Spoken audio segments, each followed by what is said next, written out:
think this would fit the bill. That it's going to be a ton and a bit of Italian engineering for the soul. It's a tightened up, stripped and striped version of the normal 430.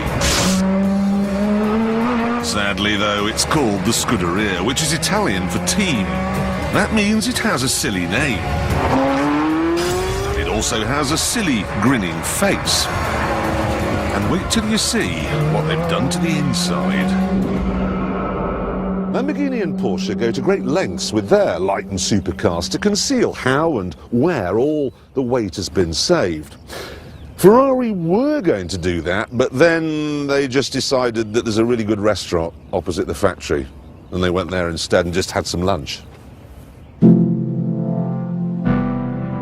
Look at it.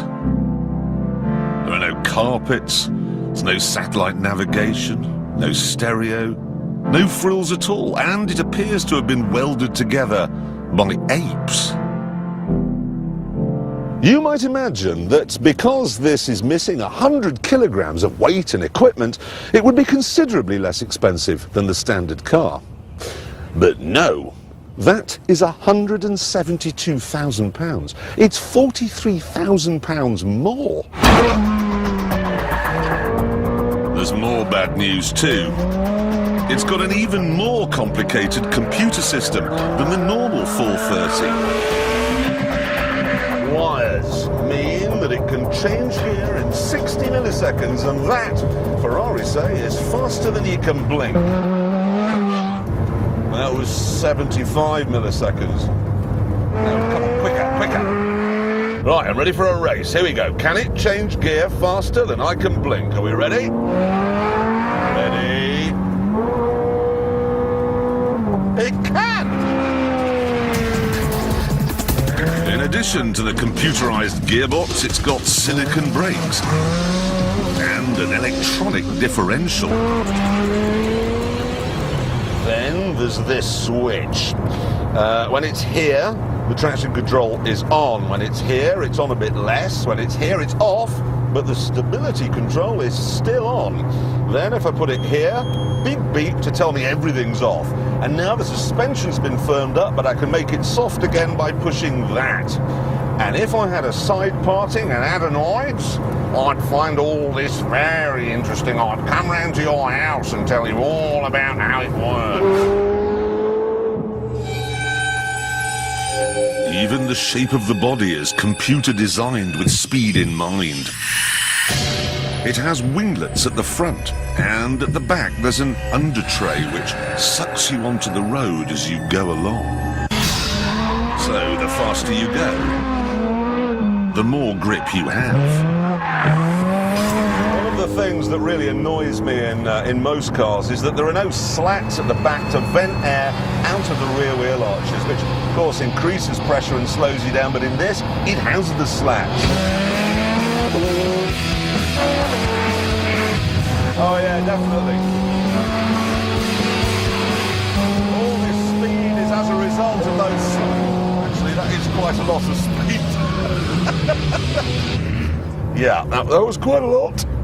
I wonder if it comes with bog roll.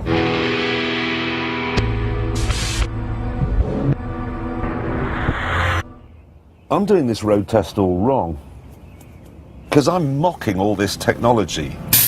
And that's not really fair. It's not like Ferrari aftershave or that stupid carbon fibre crash helmet they'll sell you to match the trim of your car.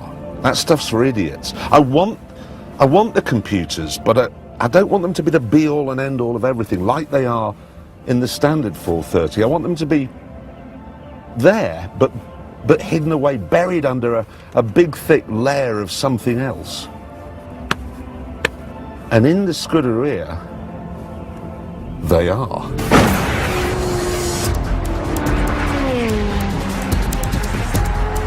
This is not only lighter than the standard car, but lower too. It has fatter tyres and more power. It feels like it was designed by Michael Schumacher. And that's because, in part, it was. Now I've got my foot buried into where the carpet used to be. And 510 brake horsepower is roaming around.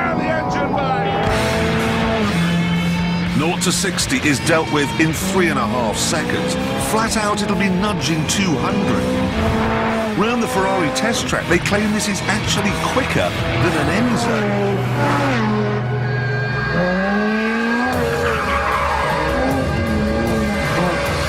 That said, it is a tricky car to drive fast. A knife-edge racer. This is what a Ferrari should be like.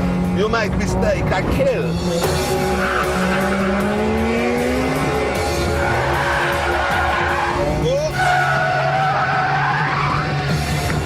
Oh dear, no, that's not gone well.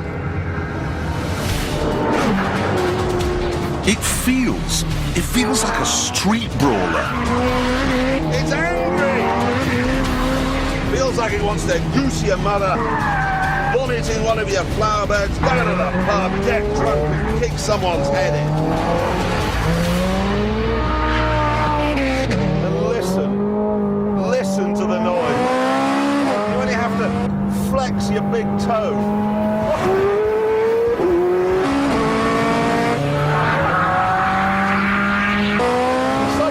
Having really unusual sex.